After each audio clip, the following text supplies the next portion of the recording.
Q1 Q2. Jadi selama Q1 Q2 pertumbuhan kita tuh kan beranjak dari 4,8 kalau nggak salah 47 4,8 ke 5,12 yang spektakuler gitu yang banyak dikritik banyak orang. Dan di 2 kuartal itu APBN kita itu masih menyentuh angka negatif. Jadi kalau APBN kita positif itu pertumbuhan ekonomi bisa lebih tinggi lagi. Menurut saya take up-nya rendah ini karena wajar. Badan Gizi Nasional itu lembaga baru. Dia masih meraba sistem terbaik untuk mengeluarkan uang itu caranya gimana. APBN itu suatu negara yang mana harusnya dibandingkan tingkat pembayaran utang itu terhadap 2, kemampuan APBN dalam repay. Kesatu itu, kedua adalah kemampuan ekonomi produktif nggak menghasilkan PDB. Karena PDB ngasilin pajak dan pajak bisa buat bayar utang. Gitu. Kalau negara-negara Latin Amerika itu banyak yang debt failure karena kemampuan fiskal dan ekonominya itu udah semakin nggak produktif. Kita mendapat 2 pukulan. Investasi ditahan dan harapan kita investasi keluar Cina ketahan sama shipment-nya Trump.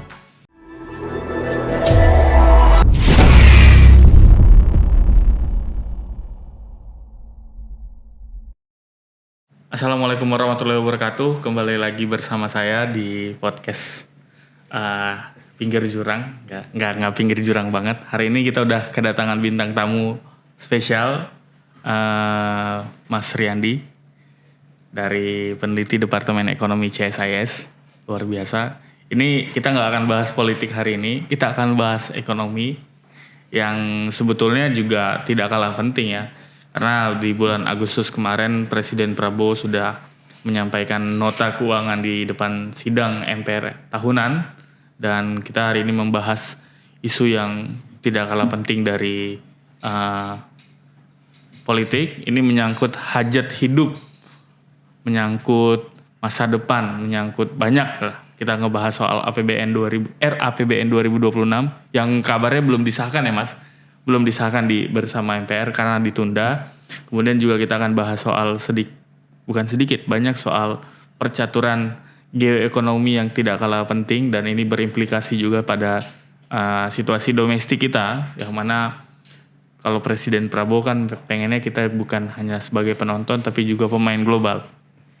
Sebelum kita jauh ke sana, kita akan mulai dulu nih. Kita buka pembukaan nih, kita nggak usah basa-basi. Kita langsung aja straight to the point bersama Mas Riyandi karena tadi off the recordnya udah cukup seru juga. Saya akan mulai dari gimana Mas Riyandi melihat kan Presiden udah menyampaikan RAPBN secara fiskal kan artinya ada beberapa poin yang menjadi catatan kita lah. Mas Riyandi juga selaku peneliti ekonomi tentu juga punya catatan. Nah secara general bagaimana Mas Riyandi melihat situasi fiskal kita khususnya di tengah tahun ini dan mungkin nanti di tahun 2026 karena kan di situ juga Presiden ada sekitar 6 apa 8 program prioritas cuma nanti kita nggak akan bahas semua. Nah, dari sektor-sektor itu bagaimana Mas Riyandi melihat apakah ini punya proyeksi baik atau justru malah sebaliknya Mas? Oke. Makasih Mas undangannya. Saya senang banget datang ke podcast ini dan apalagi di tengah-tengah kita sedang menghadapi duka gitu di negara kita dan saya rasa saya bisa kalau boleh berhipotesis mungkin salah satu kemarahan publik itu mungkin bisa jadi karena kebijakan ekonominya juga tidak terlalu berpihak kepada rakyat dan ataupun masih gagal menjadi sebuah bantalan gitu. Nah, sebelum saya ke RAPBN 2026, saya pengen memberikan gambaran sejauh mana APBN 2025 udah jalan. Kira-kira 1 semester aja ya, Q1 Q2 ya. Jadi selama Q1 Q2 pertumbuhan kita tuh kan beranjak dari 4,8 kalau nggak salah 47 4,8 ke 5,12 yang spektakuler gitu yang banyak dikritik banyak orang. Dan di 2 kuartal itu APBN kita itu masih menyentuh angka negatif. Jadi kalau APBN kita positif itu pertumbuhan ekonomi bisa lebih tinggi lagi. Sebenarnya. Jadi 2 kuartal berturut-turut pertumbuhan APBN kita sumbangannya terhadap pertumbuhan ekonomi itu masih negatif. Dan negatif itu berarti indikasinya adalah APBN belum menjadi sebuah bantalan perekonomian di saat ekonomi lagi melambat semua. Belum bisa jadi pengungkit ya Mas? Belum jadi pengungkit, bahkan tidak hanya mengungkit, jadi bantalan aja belum sanggup. Oke. Kalau bantalan itu kan paling enggak positif maupun kecil gitu ya. Iya, Ini bahkan negatif. Berefek lah ya. Berefek. Jadi ini justru bahasanya adalah ikut mukul gitu. Oke. Di saat perekonomian global melambat, justru APBN kita ikut mukulin. Ikut menghantam gitu lah, bahasanya mungkin terlalu keras tadi.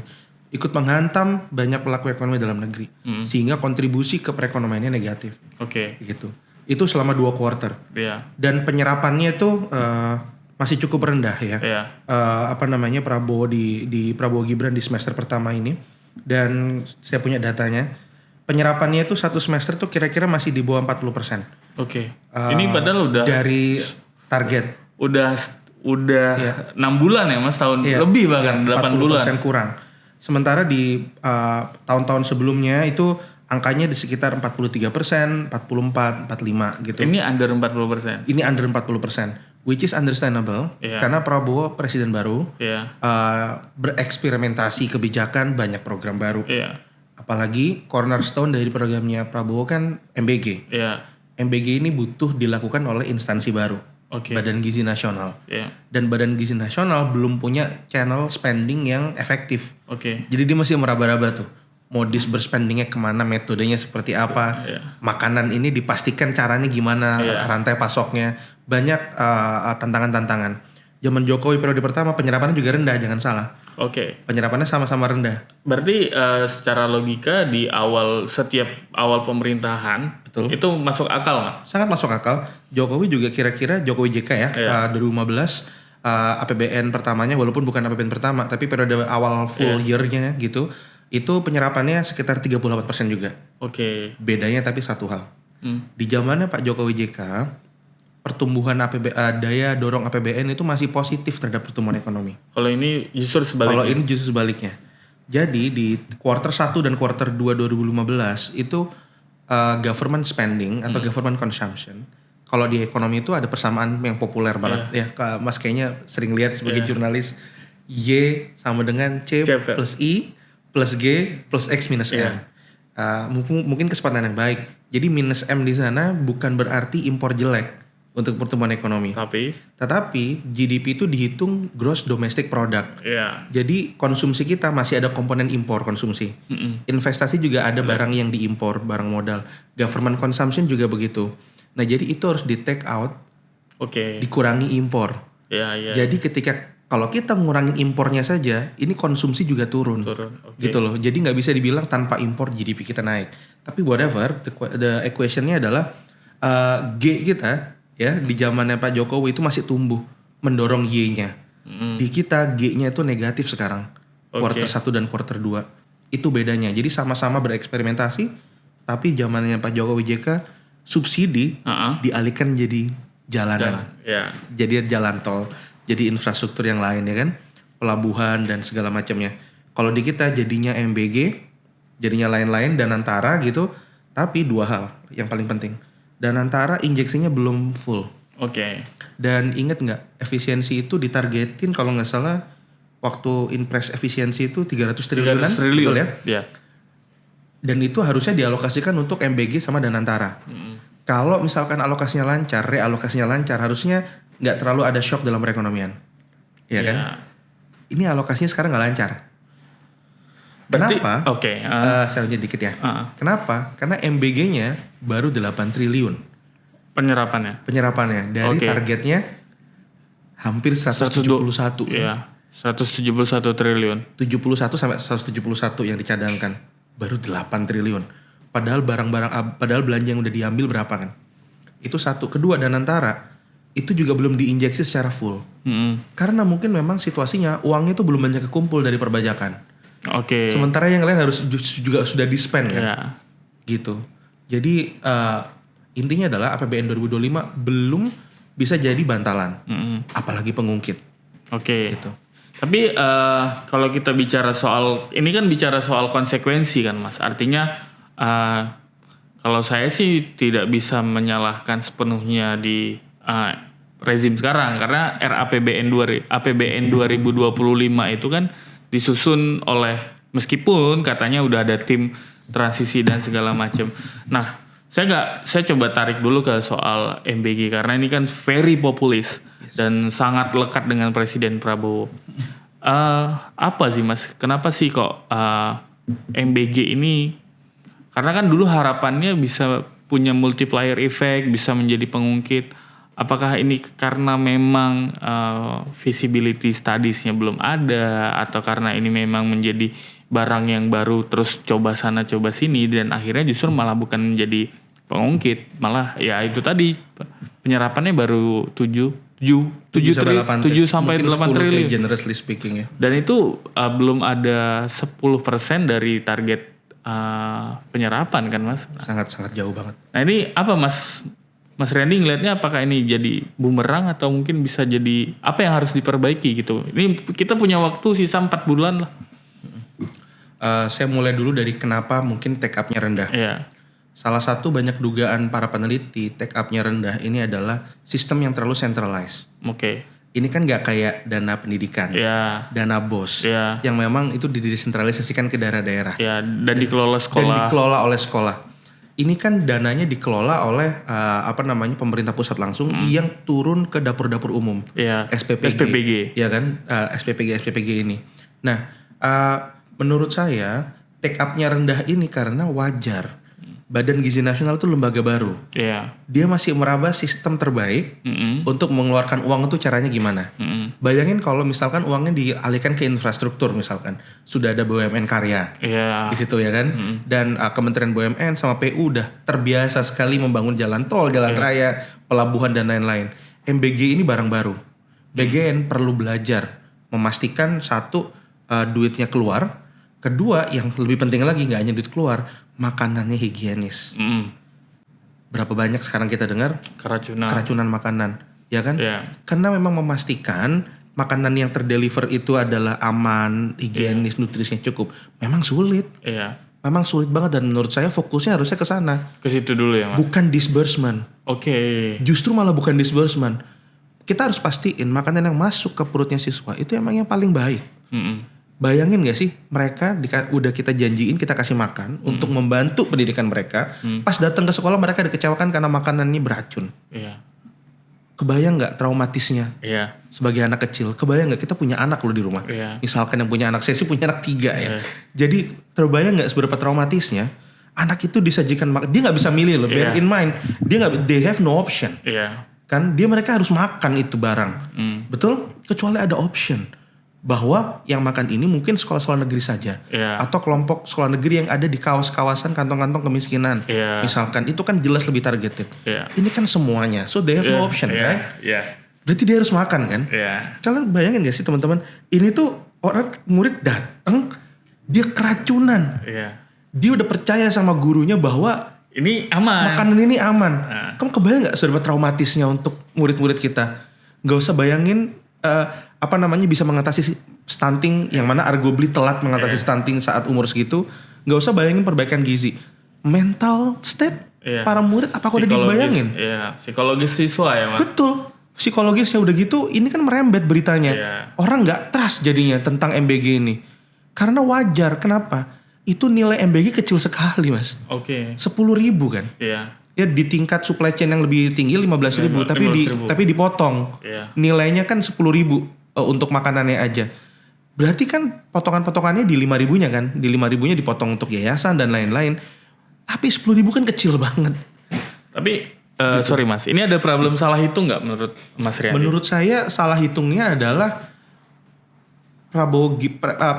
kepemimpinan Prabowo Gibran itu terlalu pengen MBG-nya all out sekarang. Semuanya saat ini juga. Itu yang paling parah. Karena sorry Mas, kita kan dulu ya kalau kita dengar janji kampanye kan angkanya besar, 25.000, 20.000, terus sampai akhirnya diketuk jadi 10.000. Ini kan jadi pertanyaan kita juga. Karena ngejar quantity. Ya itu tadi berarti kan berarti kan target segmennya ini kan belum jelas. Mereka belum bisa menargetkan siapa yang harus diprioritaskan untuk menerima MBG ini. Akhirnya kualitinya yang dikorbankan, standarnya yang diturunkan, kualitinya yang dikorbankan. Itu tadi yang Mas Riyadi sampaikan, ada traumatik, ada psikologis, dan kita juga menemukan Mas, bahkan banyak sekarang orang tua siswa itu tidak percaya kepada sekolah untuk MBG ini. Dan tahu nggak yang paling parah dari semua ini itu apa? Guru jadi korban. Iya. Ya, Disuruh ngetes MBG. jadi kelinci percobaan. Itu kan parah banget. Itu harusnya tanggung jawab siapa? Tanggung jawab dapur umum. SPPG. Tanggung jawab SPPG. Dan itu menurut saya kalau mau dites juga bukan lewat dicicipin lewat makanan. Ya, dites laboratorium harusnya. Iya. Itu kan pemikiran yang sangat backward thinking. Come on. Iya. Itu pemikiran negara yang gak berkembang itu. Bahwa orang harus jadi kelinci percobaan. Itu kan apa gitu loh. Dan ini problemnya guru lagi, Mas. Enggak, saya ngomong ini sangat emosional. Karena saya punya anak-anak. Iya. Saya gak kebayang gitu gimana anak saya jadi kelinci percobaan gitu loh. Oke. Dan sepertinya nyawa ini gak ada harganya. Kenapa? Karena waktu itu Pak Prabowo bilang, oh ini kan skalanya hanya kecil gitu.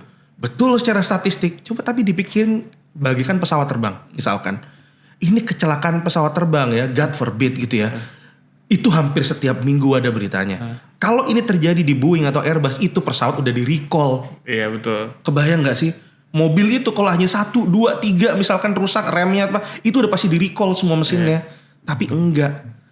Gitu loh. Jadi kita tuh menangani ini bukan sebagai penanganan epidemiologi, tapi hanya statistik belaka gitu. Dan itu kan bahkan ada yang nggak ke-report pasti kan. Ada yang luput dari media. Banyak dan kita juga menerima banyak keluhan, Mas. Kita nggak usah bicara terlalu jauh lah sampai ke Indonesia Timur atau bahkan di Jakarta sendiri problem itu juga menjadi sangat serius dan banyak orang tua siswa dan banyak sekolah akhirnya berpikir 2 kali untuk memberikan MBG. Ini Jakarta loh, Mas. Iya. Ini Jakarta dan kita coba cross check lah. Artinya kita coba datangi beberapa sekolah yang memang menyampaikan ini problemnya itu. Mereka tidak mau sekolah menjadi sasaran tembak cuman gara-gara tidak ada yang tadi Mas Riyandi bilang quality controlnya sangat buruk. Saya mau ngajuin satu proposal. Kalau pemerintah serius, adakan random check. Iya. Adakan random check sama kayak yang kita lakuin di pelabuhan. Iya. Sama kayak kita lakuin misalkan penggeledahan segala macam itu kan random check gitu ya. Iya. Misalkan gini gampangnya di Jakarta tentukan aja ya penyidikan gitu untuk tes lab bahan-bahan yang digunakan untuk memasak MBG. Kan ini enggak. Iya. Asumsinya adalah SPPG mengerti juknisnya. Ya kan, tapi nggak benar-benar nggak di-enforce dari ujungnya emang dicek. Jadi nggak ada insentif untuk comply. Itu gitu. Juga yang jadi problem. Evaluasinya nggak setransparan itu. Dan banyak yang argue bahkan juknisnya nggak cukup detail. Iya. Nggak usah random check. Betul. Ya, nggak usah random check gitu. Juknisnya. Ya. Nah, saya mau coba kembali tarik lagi ke makronya. Kenapa ini penting kita care sama yang kayak gini? Iya. Saya cuma mau bilang bahwa lebih penting kualitas ketimbang kuantitas. Betul. Gitu. Betul. Kenapa? Karena kembali lagi ke cita-cita Pak Prabowo yang mana sangat mulia. Tahu gak sih MBG itu untuk meningkatkan keterhadiran siswa di kelas. Iya. Itu kan intinya. Iya. Terlepas dari kita setuju memperbaiki stunting apa enggak, tapi gizi dan pendidikan. Ini saya cuma mau iterasi lagi lagi. Saya beberapa kali pernah nulis ini. Dampak nutrisi sama kesehatannya anak-anak yang meningkat dan pendidikan yang meningkat itu dampaknya nggak sekarang, Mas. Iya. Dampaknya itu nanti ketika mereka di SMA, SMP, sama waktu mereka masuk pasar dunia kerja. Harapannya gini kan, yang dapat MBG, yang nutrisinya bagus, itu mereka masuk pasar kerja bisa lebih produktif. Iya. Berarti dampaknya 10 tahun lagi, 15 tahun lagi bukan? Iya. Kenapa harus sekarang di scale up-nya? Satu itu. Kedua, scale up-nya itu duitnya nggak datang dari langit loh. Iya. Duitnya datang dari mana? Dari efisiensi. Inpres 1 2025 yang mana meng-cut 300 triliun budget-budget yang penting dari sektor-sektor lain. Saya bilang penting kenapa? Karena APBN 2025 itu lewat deliberasi yang juga lumayan kompleks di tahun 2024 ya kan. Berarti kita percaya bahwa itu adalah yang paling optimal hari itu. Betul? Artinya ada yang dikorbankan. Ada yang dikorbankan. Itu udah sektor strategis. Iya. Paling gede 2 kan yang dikorbanin, belanja rapat sama infrastruktur. Belanja rapat nih gak cuma rapat loh. Itu menghidupi hotel-hotel di daerah. Perjalanan dinas. Jadi itu kena tourism. Kedua infrastruktur. Sektor konstruksi kena, manufaktur kena. Dan ketiga, ini sering kita lupa. Kita cuma bahas APBN pusat. Transfer ke daerah juga berkurang. TKD. Nggak hanya di 2026. Udah dimulai di 2025. Betul? Betul. Makanya ada kasus Pati dan Bone. Ya. sehebat apapun pemerintah memungkiri ini bahwa ini bukan karena transfer ke daerah, logikanya saja kita pakai. Duit berkurang ke daerah, mau pakai cara apa? Sementara PAD-nya nggak banyak. Kan habis itu pemerintah kan bilangnya gini, ya makanya tingkatin pendapatan asli daerah dong. Pemerintah daerah sebenarnya bisa jawab lagi gini, memang pemerintah pusat bisa gampang naikin penerimaan perpajakan. Akhirnya lempar-lemparan ya Mas? Karena itu struktur ekonominya harus dirubah dulu. Merubah struktur ekonomi nggak bisa seperti memutarbalikkan tangan. Jadi transfer daerah itu sangat penting dan kritikal buat mereka selama ini hidup. Yeah. Wajar kalau mereka akhirnya merespon itu dengan naikin pajak dan wajar. Ternyata sekarang eskalasinya sampai ke daerah. Karena yang paling gampang kan cuman ya hari ini kalau kita coba ke isu itu ya Mas soal pajak bumi bangunan itu. Karena yang paling gampang bagi pemerintah daerah ya itu naikin pajak. Betul. Karena kan selama ini banyak daerah ya bergantungnya ya dari itu. Mungkin daerah-daerah yang nggak punya sumber daya alam, nggak punya pariwisata, nggak punya industri, ya mau nggak mau apalagi yang harus dia tekan. Dan pajak untuk industri atau sektor-sektor ekonomi justru kontraproduktif kan. Justru akan neken ekonomi lebih lanjut. Yang paling least damaging, memang PBB. Dan akhirnya balik lagi kan efek dominonya justru malah respon publik yang begitu keras. Oke. Tapi pertanyaan lagi kan, itu semua buat apa? Iya, betul. Buat MBG dan Danantara kan, yang mana belum diinjeksi juga dan MBG-nya belum didisburse juga. Betul. Beda banget dampaknya kalau MBG udah ke disburse dengan optimum. Walaupun ketika MBG-nya terdisburse secara optimum masih questionable juga apakah dampaknya lebih baik ketimbang sektor-sektor yang awal kena efisiensi itu. Itu aja masih problematik tuh. Terlebih lagi disbursementnya masih terhanyut-hanyut ini sekarang yang nggak bisa belum recover. Kita harap semua dari kita tentu berharap APBN bisa recover di kuartal 3, kuartal 4 dan kayaknya sih menuju sana. Cuma problemnya adalah seberapa besar dia bisa mengungkit perekonomian karena udah sangat terlambat. Memang ekonomi akan biasanya jalan di Q3, Q4 lebih cepat. Cuma seberapa besar juga fiskalnya bisa ke disburse itu masih sebuah pertanyaan. Ya, saya ini ada kekhawatiran pribadi sebetulnya Mas. Yang tadi disampaikan Mas Riyandi soal disburse. Ini kan sisa 4 bulan. Jangan sampai nanti sisa anggaran kita itu justru malah didistribusikan ke sektor-sektor yang justru malah tidak bisa mengungkit itu tadi. Karena ada kecenderungan bahwa ya udah yang penting sisa anggarannya habis aja. Alokasinya mau dibuat kemana apa segala macam ya whatever lah. Itu kan menjadi kekhawatiran kita juga sisa 4 bulan loh Mas. Ini kalau kebetulan saya suka nonton bola, tim kesayangan saya kalah semalam tadi. Arsenal. Tapi bayanginnya gini, sorry saya harus pakai analogi contoh MU ya. MU ini mau beli striker, mau beli winger bingung gitu kan, akhirnya deket-deket deadline day kena Anthony 100 juta gitu kan. Kayak gitu. Jadi kita ini bingung mau disburse karena channel spending yang gak efektif. Di akhir-akhir kita akhirnya beli panic buying. Kita panic buying. Tetapi agak sedikit nggak dibola dulu. Menurut saya kita akan selalu bisa memegang teori utama dalam perekonomian yaitu dalam teori ekonomi dasar itu paradox of thrift. Kalau teman-teman pernah dengar. Jadi saat ekonomi susah, spending is always better than no spending at all. Jadi buat saya adalah yang penting uangnya nggak ngendap di kas negara. Uangnya jatuh ke rakyat lagi. Mau apapun bentuknya, mau dijatuhin pakai helikopter kayak itu jauh lebih baik ketimbang mau itu subsidi lagi. Paling enggak begitu. Paling enggak ada duit yang ngalir ke rakyat yang dinikmati rakyat. Karena menurut saya paling enggak itu jadi bantalan. Saya enggak mendukung ide itu, tetapi ketika enggak ada jalan lain daripada ngendap. Tapi jalan yang lebih baik adalah direvisi impres efisiensinya. Direvisi surat edaran Menkyu-nya yang udah mematok kementerian ini nggak boleh belanja di sini, kementerian itu. Jadi dibiarkan teman-teman di kementerian itu spending di tempat-tempat yang biasa mereka spend. Bolehin lagi rapat di hotel-hotel di daerah-daerah. Itu bisa menolong perekonomian daerah. Karena itu juga langsung berefek karena pengusaha hotel juga udah banyak mengurangi jumlah karyawan bahkan menutup hotelnya dan ya itu tadi. Soal efisiensi ini akhirnya justru malah seperti bola liar yang tidak bisa diantisipasi oleh pemerintah efeknya. Oke, Saya coba ada data sektor perhotelan ya. Mungkin pemirsa nggak kelihatan di laptop ini. nanti kita tampilin. Nanti kita tampilin bisa. Jadi sektor yang hijau nih, accommodation service ini jasa-jasa perhotelan akomodasi. Pas PP Inpres efisiensi anjloknya luar biasa. Anjloknya, dan ini masih negatif selama 2 kuartal berturut-turut. Jadi sektor perhotelan itu masih kontraksi selama 2 kuartal berturut-turut. Konstruksi juga melemah walaupun rebound lagi gitu, tapi melemah dari tahun-tahun sebelumnya. Dibanding tahun sebelumnya. Dibanding periode-periode sebelumnya year on year ya, bukan quarter to quarter. Jadi sudah dirasakan dampaknya. Dan menurut saya di tengah semuanya melambat, melambat itu bukan berarti kita bilang negatif ya. Melambat itu dibandingkan potensinya. Nah, dibandingkan potensinya, ketika Inpres efisiensi ini nggak ada, mungkin bisa lebih boosting lagi. Ya. Itu maksudnya. Ya, oke. Dan itu yang perlu direvisi ke depannya. Kalau pemerintah serius ya.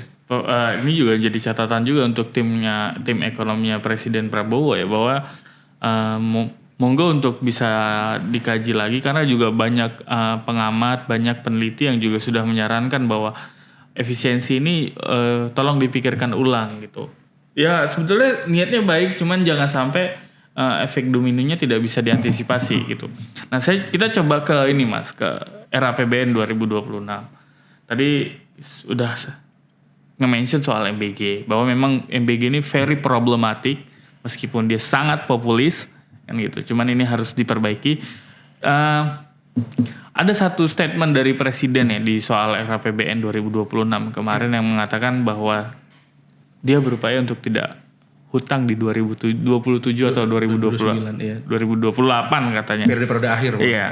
Nah, bagaimana Mas Riyandi melihat? Apakah ini satu kalimat, kalau saya mengutip istilahnya Presiden, ini mengutip istilah Presiden loh, omon-omon, atau ada logikanya nggak Mas? Logika ekonominya yang bisa, kenapa Presiden bisa state seperti itu? Oke. Ini kan saya paham tensi tentang utang. Iya. Saya paham bahwa dikhawatirkan pengelolaan utang itu semakin nggak sustainable gitu, dan kita selalu membayangkan kalau berkomentar tentang utang negara itu seakan-akan negara itu kerjanya kayak manusia biasa gitu, bahwa utang yang semakin banyak itu nggak bagus untuk kita aktor-aktor ekonomi, orang-orang umum pada biasanya. At one point kita harus cut credit card, kita harus cut pinjol dan segala macam. Tapi lagi-lagi APBN bukan manusia. APBN itu suatu negara yang mana harusnya dibandingkan tingkat pembayaran utang itu terhadap 2, kemampuan APBN dalam repay, kesatu itu, kedua adalah kemampuan ekonomi produktif nggak menghasilkan PDB, karena PDB ngasilin pajak dan pajak bisa buat bayar utang gitu. Kalau negara-negara Latin Amerika itu banyak yang debt failure karena kemampuan fiskal dan ekonominya itu udah semakin nggak produktif, sehingga tekanan untuk perekonomian, sehingga ada tekanan perekonomian dan kemampuan APBN untuk membayar utang itu rendah. Nah, saya mau singkatnya adalah begini. Buat saya hidup tanpa utang itu buat Indonesia saat ini ya, itu nggak mungkin dan nggak perlu. Oke. Nggak mungkin dan nggak perlu. Oke? Satu-satu. Nggak mungkin. Kenapa? Karena untuk menutup hutang kita butuh 700 sampai 800 triliun tambahan. Yeah. Kan abis itu Pak Presiden kan bilangnya kalau kita mengasumsikan gitu. Yeah. ROE-nya adalah 10%. Tapi jangan 10%. 5% saja gitu kan. Dan asetnya 1.000 triliun US dollar. Berarti kita bisa potensi mendapatkan 50 gitu kan. Yeah. Dimana 50 itu kira-kira dekat ke 700-800 triliun. Ya kan? Tapi kita ingat Danantara itu gak pernah didesain untuk menghasilkan financial return yang cepat, bukan? Iya. Yeah. Dan kalau mau financial return yang besar, yang cepat, ngapain bikin Danantara? Iya. Yeah. Biarin aja BUMN ditetapin aja, gitu. tetap aja BUMN yang lama gitu. Itu pun dividen BUMN rata-rata 80-90 triliun. Iya. Katakanlah 100 deh. Jauh banget masih ke 700 dan 800 triliun, bukan? Jauh banget gitu. Dan gak mungkin. Berarti kalau Danantara gak mungkin ngasih segitu, apa coba alternatifnya? Naikin pajak kan? Karena lagi-lagi naikin pajak itu gampang diomongin, bahwa kita bercita-cita naikin penerimaan, tapi sangat susah dilakukan. Kenapa? Struktur ekonomi kita tuh 60% informal.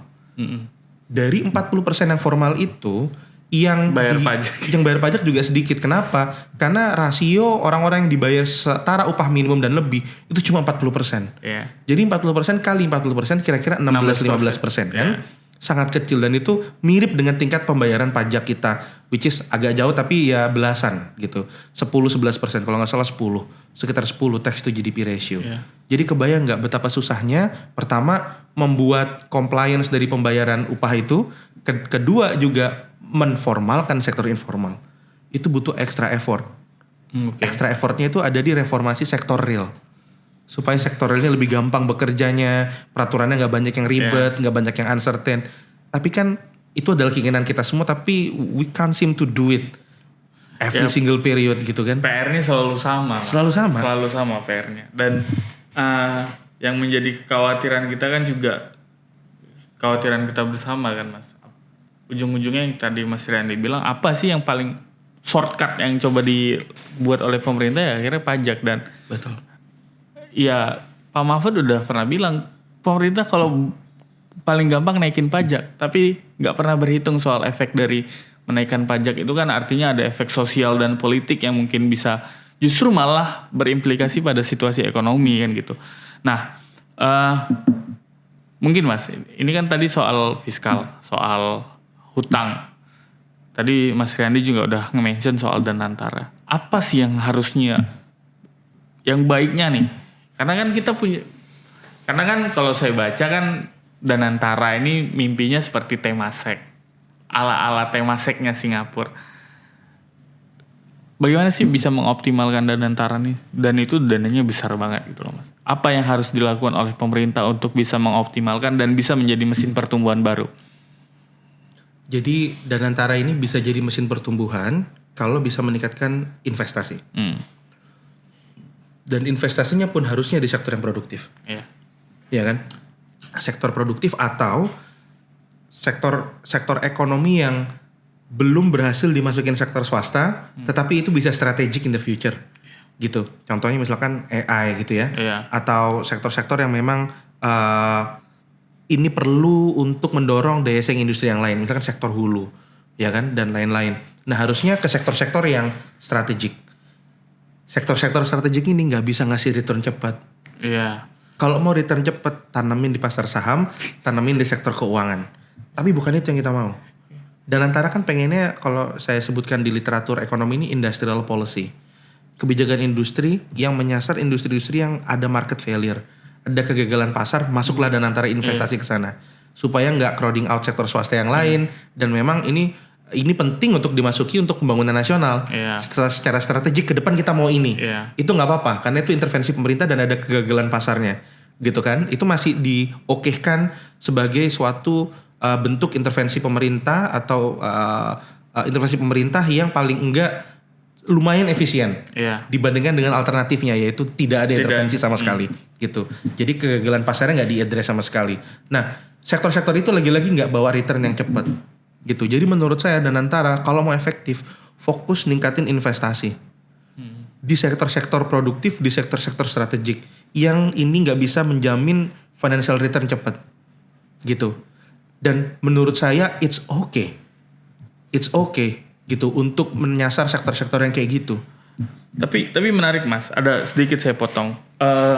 Ada beberapa sektor yang sebetulnya bisa produktif. Contoh kayak di penerbangan. Itu kan juga seperti kita tahu kan sempat ada wacana bahwa Danantara akan menginvestasi Garuda, kemudian juga beberapa BUMN karya yang bermasalah sebelumnya. Nah, gimana Mas Riyandi melihat apakah ini bisa menjadi salah satu rebound yang tadi Mas Riyandi bilang, oke, ini bagus, produktif, tapi nggak bisa cepat. Gimana Mas? Apakah ini menjadi salah satu exit strategi juga? Industri penerbangan itu tricky. Kenapa? Karena industri penerbangan yang men-surfing rute internasional itu semuanya untung. Garuda aja yang rugi. Berarti menurut saya industri penerbangan itu secara implisit kan sebenarnya lucrative from the very first start ya. Cuma somehow Garudanya merugi terus. Menurut saya ini governance bukan investasi. Oke, berarti pengelolaan. Ini pengelolaan ya, bukan investasi. Jadi sebenarnya nggak ada case yang strong pemerintah harus intervene di sini. Tapi memang harus diselamatin kan. Bukan artinya adalah ini sektor yang pasar nggak masuk, pasar udah masuk gitu. Cuma ini memang kita merasa ini strategis mempertahankan national career gitu kan.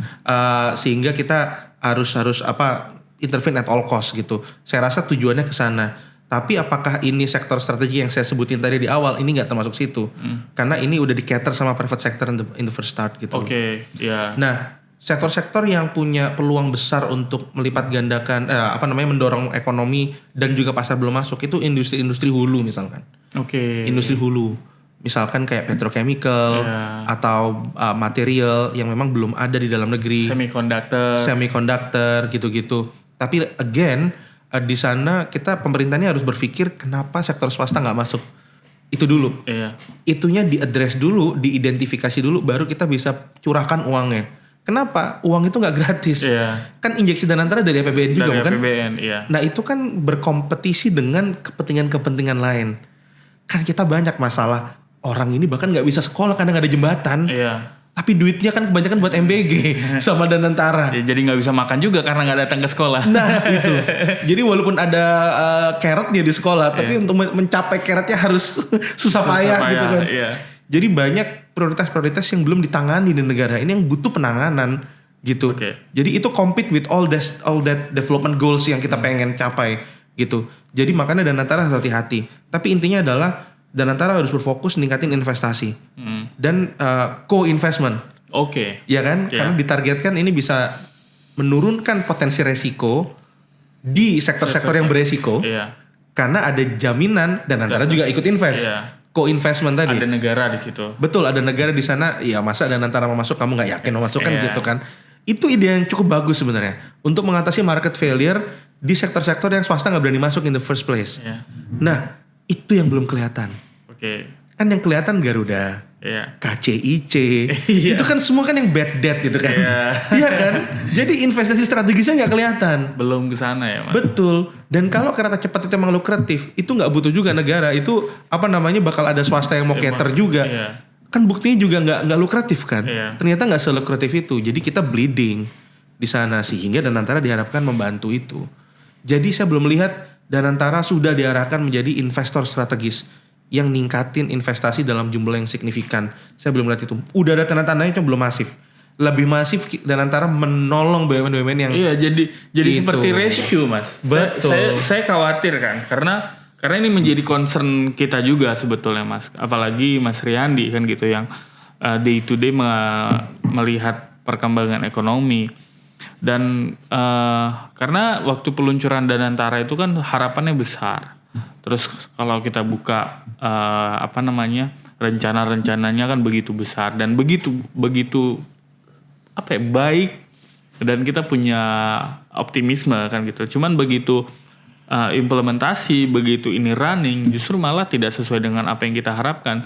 Bahkan sudah memakan korban kan justru komisaris apa direktur mundur kan dan ditanya alasannya kenapa ya karena dia tidak punya alokasi dana untuk mengelola itu dan ini kan jadi problem serius juga. Jangan sampai nanti ada kemunduran lainnya dari para direktur Danantara yang lain kan gitu atau BUMN yang lain. Itu yang menjadi concern dan harus sama-sama kita perhatikan kan gitu. Nah ini ngomongin domestik udah sebenarnya banyak, Mas, yang pengen saya tanya. Banyak banget yang pengen kita diskusikan kan gitu. Ngomongin domestik udah. Ini yang gak kalah pentingnya juga sebetulnya, Mas Riyandi, bahwa apakah fiskal kita juga bisa bukan berkompetisi sih, bisa resilience terhadap situasi global hari ini gitu. Karena kan kita baru aja ada shocking terapi dari Trump terapi katanya kan. Kalau di istilahnya global dan kita cukup kocar-kacir bahkan gak cuma Indonesia, mostly hampir semua negara di dunia cukup kocar-kacir dan cukup bingung ini paradigma ekonomi apa ini dari Presiden Donald Trump. Nah bagaimana Mas Riyandi melihat resilience kita Indonesia terus juga berkaitan soal apakah fiskal kita bisa benar-benar menjadi defense untuk berbagai situasi geoekonomi. Jadi sekarang ini yang terjadi adalah perlambatan ekonomi global. Perlambatan ekonomi globalnya disebabkan oleh tarif Trump yang paling utama kan. Seperti yang Mas bilang, perlambatannya tetapi mekanistisnya begini. Jadi karena Trump ini potensi eskalasi dari tarif Trump ini masih akan terjadi walaupun sudah settle sekarang. Iya. Tarifnya di kita 19%, 19%. dan segala macam. Tapi beberapa kali episode sebelum mencapai titik equilibrium kan potensi eskalasinya naik turun. Ada yang kamu nggak mau nurut sama saya, naikin. Oke, udah nurut, turunin. Tapi satu yang pasti dari cerita ini, potensi eskalasinya naik. Potensi eskalasinya belum benar-benar reda, dan kemungkinan ke depannya masih akan begitu kalau Trump yang jadi. Jadi sektor swasta di seluruh dunia sekarang antisipasi. Nah, antisipasinya ini adalah supply chain-nya jadi bingung mau move-nya kemana. Iya. Investasinya jadi bingung mau move-nya kemana. Jadi investasinya tertahan. Nah, karena investasi tertahan, ekonomi melambat, konsumen juga antisipasi. Antisipasi nggak mau konsumsi yang terlalu banyak. Betul. Ya kan? Karena kalau situasi susah ya mendingan kamu saving. Iya. Kalau misalkan swasta nahan-nahan ya mending kamu juga hati-hati. Iya. Udah ada sinyalnya gitu. Iya. Universe align gitu ya. Nah, ketika semuanya tertahan, ekonomi global turun, ada dampaknya ke kita. Walaupun kita bukan ekonomi seterbuka Singapura, seterbuka Vietnam, tetapi tetap barang-barang kita yang kita ekspor dan sektor dalam negeri kita sangat tergantung permintaan global juga at some point. Nah, sektor ekonomi global ini melambat, memperlambat juga perekonomian dalam negeri. Nah, memang itu udah terjadi sekarang. Yang paling penting adalah gimana caranya memastikan APBN kita itu cepat tanggap dan didisburse secara cepat uangnya tadi itu. Karena resiko perlambatan globalnya itu sangat besar sekali. Orang-orang bilang, tapi Amerika Serikat belum turun-turun banget ekonominya, inflasinya juga nggak naik seperti banyak prediksi para ekonom. Kita lupa tapi itu full tarif itu berlakunya masih baru Agustus kemarin. Jadi belum ada sebulan. Jadi nggak tertangkap di Q1 Q2. Dan if anything yang tertangkap justru deflasinya. Kenapa? Karena orang piling up sektor ya kan, front loading sebutannya yang kita sering sebut di dalam negeri ini. Front loading ekspor sebelum tarif fullnya diberlakukan. Nah, kalau barangnya banjir kan otomatis harganya turun. Forcing down harga-harga kan. Itu kenapa belum terrefleksikan terlalu besar di inflasi. Tapi Q3 Q4 ceritanya bisa beda. Bedanya di dua hal. Q3 Q4 ini tarif mulai terasa. Ya kan? Pertanyaannya adalah kemudian siapa yang bayar tarif? Kan kalau Trump kan yakin banget eksportir yang bayar tarif. Konsumennya nggak akan bayar tarif. Itu ada teori perdagangan internasional di sana namanya optimal tarif. Jadi negara besar itu bisa punya power sebagai negara besar untuk memaksa harganya diturunin dari eksportir supaya kenaikan harga dari tarif nggak dirasakan sepenuhnya oleh konsumen. Jadi ada kemampuan itu. Dari mana kemampuannya? Simple, dari besarnya size Amerika di seluruh dunia. Jadi Amerika itu kan kalau nggak salah sumber permintaan impor kedua yang terbesar setelah Eropa. Tapi sebagai suatu negara itu paling besar di dunia. Kalau Eropa kan gabungan. Betul. Jadi Amerika itu sumber permintaan terbesar. Kalau kamu konsumen dominan, kayak bayangin kita punya relasi bisnis gitu dan saya lebih dominan. Saya bisa neken kamu untuk menurunin harga kan. Nah, itu harapannya gitu. Karena kamu nggak punya alternatif gitu. Dan kamu harus beli sama gue nih terus. Betul. Dan pesaingmu juga akan melakuin itu. Kalau misalkan kamu nggak mau nurunin harga, saya ke yang lain aja. Sekarang tapi situasinya beda. Kalau dulu Cina bisa ditakut-takutin begitu, Tiongkok bisa ditakut-takutin gitu. Karena dulu tuh waktu Trump periode pertama cuma Tiongkok yang kena kan. Nah sekarang semuanya kena. Jadi nggak bisa tuh Trump bilang, saya akan beli dari yang lain, nggak bisa. Yang lain juga kena yang mirip, bukan? Yang mirip itu bukan hanya tarifnya. Memang kalau dari tarif aja lebih rendah yang lain. Tetapi ada yang namanya transshipment. Pernah dengar nggak? Transshipment. Nah ini yang jarang kita diskusikan. Transshipment itu adalah ancaman Trump kalau terbukti ternyata barang yang dikirim oleh suatu negara itu cuma dialihin aja. Diganti aja. Iya diganti aja. Saya bisa bilang transshipment itu worry yang berlebihan. Kenapa? Karena di dunia di mana WTO masih efektif, yang mana tarif itu sama ke semua negara, nggak ada insentif untuk arbitrase. Karena tarifnya sama, ngapain dipindah-pindahin ya kan? Nah sekarang Trump tarifnya beda-beda. Jadi ini bukan ilegal, tapi insentif untuk gaming the systemnya si tarifnya Trump, gitu kan? Nah, tapi yang dimaksud Trump bukan hanya tentang transit, bukan hanya tentang transshipment, bukan. Ini yang dimaksud adalah kalau transshipment kita kan harus menentukan barang itu dari mana. Dari mana? Betul? Nah, pertanyaannya adalah apa indikator kita puas menentukan bahwa barang itu emang dari negara itu? Nah, dalam perdagangan internasional ada sistem namanya rules of origin. Rules of origin itu menentukan barang itu memang dari Indonesia. Barang itu memang dari Filipina atau dari Thailand. ketentuannya biasanya adalah seberapa banyak konten asingnya. Bukan TKDN, tapi foreign content-nya seberapa banyak, gitu ya. Kalau foreign content-nya kegedean, itu bisa di label, ini mah cuma dipindahin aja. Iya. Pertanyaannya kemudian, seberapa Trump bisa melihat itu dan menetapkan berapa banyak konten foreign yang kamu consider terlalu tinggi. Jadi gamenya di sana. Kenapa ini penting? Gamenya kenapa ini penting?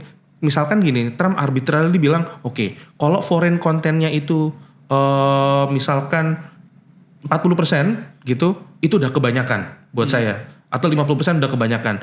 Karena masa sih barang-barang dari asingnya 50%, kamu ngapain dalam negeri cuma proses ganti benang doang. Kayak gitu-gitu kan. 50% kamu saya consider sebagai barang yang transshipment. Pentingnya kenapa? Tarifnya 40% sekarang. Bukan 19%. Mirip sama Cina jadinya. Oke? Nah, problemnya adalah di semua perjanjian internasional kita, konten asing itu dibolehkan bahkan sampai 60%. 60% ada indikasi masih dikonsider terlalu tinggi buat Trump. Kebayang? Jadi at the end of the day, sampai kita bisa menunjukkan barang-barang dari kita ini memang banyak konten domestiknya, di situ kita harusnya melihat tarif itu semua flat 40%. Sampai kita bisa membuktikan bahwa barang asingnya sedikit. Baru di kita ada 19%. Nah itu penting, kenapa? Tarif memang membuat investasi berpotensi pindah dari Cina. Di saat kondisi susah semua orang lagi nahan, investasi yang keluar dari Cina karena menghindari tarif, itu kita harap-harapkan. Betul? Gak usah ngomong tentang regulasi dalam negeri dulu, tetapi ada potensi itu. Yang kita belum tap. Sejak Trump periode pertama, kita belum tap itu. Vietnam sama Meksiko yang menang. Dan Thailand arguably ya. Kita nggak kesini gitu ya. Nah, cara untuk tap itu kan macam-macam ya. Regulasi domestik harus diperbaikin dan lain-lain. Tapi anggap aja bisa pindah gitu. Gara-gara transshipment itu investasinya nggak pindah, Mas. Kenapa? Karena nanti kalau pindah, bayangin ya, pabrik dari Cina mau pindah, ya kan? Otomatis kalau in the short run, mereka akan bawa barang bakunya, bukan bahan bakunya. Iya, semua. Betul? Kalau mereka bawa barang bakunya, bawa mesinnya, bawa modalnya, kemungkinan foreign content-nya tinggi nanti. Iya. Betul? Nah, kalau foreign content-nya tinggi, kena 40%, ngapain pindah, mending di Cina juga. Nah, jadi kita mendapat dua pukulan. Investasi ditahan, dan harapan kita investasi keluar Cina ketahan sama transshipment-nya Trump. Nah, poin kedua tentang transshipment ini yang saya agak kurang kurang puas karena policy makers di negara kita kurang mendiskusikan ini. Bahwa menurut saya transshipment ini adalah ancaman yang lebih penting dari tarifnya itu sendiri. Berarti yang harus kita antisipasi transshipment-nya. Karena ini benar-benar merubah peta rantai pasok. Dan akhirnya merugikan yang memang original produk yang kita ekspor ke Amerika. Dan potensi ke depan. Kalau Cina mau pindah ke kita, kan jadinya nggak jadi pindah gara-gara transshipment. Jadinya kita nggak bisa ningkatin ekspor dan lain sebagainya. Which is di mana ekspor itu pencipta lapangan kerjaan yang bagus. Penciptaan produksi yang bagus, yang mana kita lagi butuh banget penyediaan lapangan kerja biar orang-orang makin gak kerjanya serampangan, gak kerjanya terlalu banyak gig ekonomi, terserap di sektor formal. Kita butuh ekspor, kita butuh produksi yang meningkat. Itu di dalam interest nasional kita, gitu. Itu yang kemudian akan dihambat oleh Trump, dan itu adalah much bigger problem sebenarnya. Yang itu deserve attention gak hanya dari Indonesia, tapi harusnya kita bikin koalisi dengan negara-negara di tetangga. Kita harus tolak itu transshipment. Itu sangat diskriminatif. Gitu loh. Dan itu sangat merusak tata kelola rantai pasok dan lain sebagainya. Tapi ini bisa jadi eskalasi kedua gak sih Mas setelah tarif Trump itu, ketika ada ya kita gak bisa ngebayangkan ya, maksudnya meskipun nilai ekspor kita ke Amerika bukan yang paling besar kan gitu. Cuman saya mau koreksi dikit. Jadi gak paling besar, tapi untuk sektor tekstil itu 70%. Iya, itu. Kebayang gak sih seberapa sulitnya mereka? Dan itu jumlah tenaga kerjanya puluhan ribu. Betul. Nah itu kan yang harusnya sebetulnya kita juga antisipasi sangat di domestik. Nah cuman yang perlu kita highlight sama-sama yaitu tadi, jangan sampai isu transshipment ini justru malah dibiarkan dan kita terlalu fokus pada isu tarif. Nah saya coba closing dikit lah, nggak closing sih, maksudnya kita tutup dengan soal isu Eropa, Mas. Kan kita udah bicara Amerika, tadi Mas Riyandi juga udah bilang bahwa pasar terbesar kedua adalah Uni Eropa. Dan kita juga udah secara tidak langsung sudah membuka kembali pasar Uni Eropa. Bagaimana Mas Riyandi melihat potensi Uni Eropa ini terhadap pertumbuhan kita, terhadap investasi kita, kemudian juga kan ada beberapa produk-produk kita yang justru malah menjadi dominan di Eropa, kayak CPO, karet dan sebagainya, terus kemudian juga baru-baru ini biodiesel dan beberapa produk-produk lainnya, terutama produk-produk di sektor sumber daya alam. Nah, bagaimana Mas Riyandi melihatnya? Saya mengapresiasi bener waktu kemarin kita lagi ribet dengan tram-traman ini, kemudian Prabowo dengan von der Leyen sepakat secara politik akan ada agreement Indonesia ISEPA. Tapi jangan lupa agreement itu belum ada sampai sekarang. Jadi itu politically agreed tapi barangnya belum ada. Kenapa Eropa penting? Karena sumber permintaan alternatif yang bisa gantiin Amerika adalah Eropa.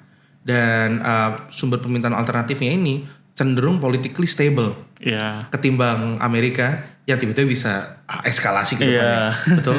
Jadi dalam our interest memang untuk mengalihkan pasarnya ke Eropa. Tapi not so fast. Kenapa? Standar di Amerika itu ketat banget.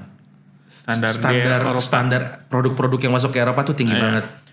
Contohnya saja sekarang mereka memberlakukan CBAM, Carbon Border Adjustment Mechanism, yang mana mensyaratkan bahwa untuk Anda ngekspor ke kita, Anda harus membuktikan bahwa polluting industry ini membayar carbon tax, sehingga nggak hanya industrinya dalam negeri Eropa yang membayar, tapi kamu juga membayar, sehingga lebih adil, gitu kan.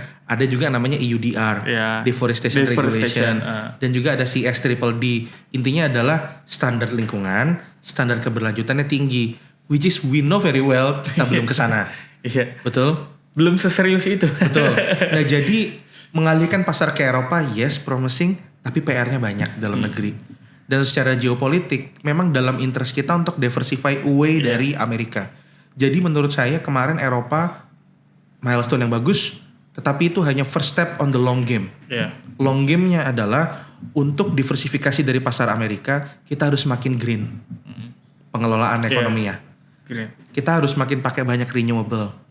Kita harus consider untuk pricing carbon properly.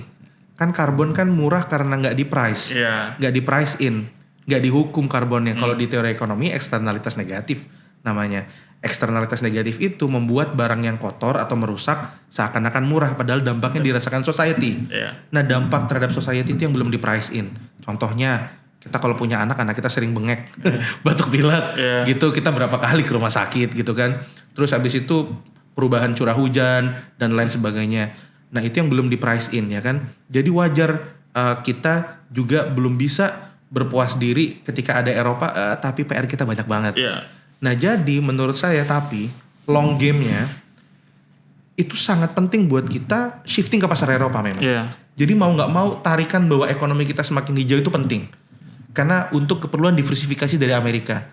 Nah tapi pasar Amerikanya juga akan semakin hijau. Kok bisa kan Trumpnya kan semakin fossil fuel based kan. For the simple reason seperti ini. Amerika itu appetite-nya adalah menggambat perdagangan barang-barang murah. Ya, supaya defisit perdagangannya berkurang. Betul? Salah satu sumber yang dirasa membuat barang murah di pasar luar negeri adalah tidak adanya standar lingkungan yang baik. Di negara pengekspor. Contoh kita atau negara-negara berkembang lain, for a matter of fact, Sri Lanka, Bangladesh mungkin, itu kan kebayang dong industrinya sangat polluting segala macam. Itu yang ditengarai menyebabkan impor itu jadinya murah masuk ke Amerika. Jadi Amerika memang walaupun at one point dia moving ke fossil base, tapi dia menggunakan environmental regulation untuk produk yang lain. Untuk produk yang lain dan untuk hambatan perdagangan. Jadi untuk diversify away kita perlu menggreeningkan our economy, membuat ekonomi kita more sustainable. Tapi even untuk menyasar pasar Amerika in the future, mereka consider itu dan kita harus berubah juga. Jadi untuk save secara geopolitik, kita harus save secara environment. Kan gitu. Jadi it is in our interest untuk menggreeningkan ekonomi because it just makes sense. Economically dan security speaking. Ternyata kayak gitu game-nya sekarang. Dan bukan ibaratnya kalau kita serius untuk menyusun green economy ini bukan hanya pasar Eropa yang kita dapat. Which is long term kita juga pegang pasarnya Amerika Serikat. Betul. Vietnam udah moving ke sana. dia mensubsidi renewable energinya pakai mekanisme feed in tariff. Feed in tariff itu dijaga harganya supaya di atas market price, supaya orang willing mau memproduksi renewable energy ke grid gitu ya.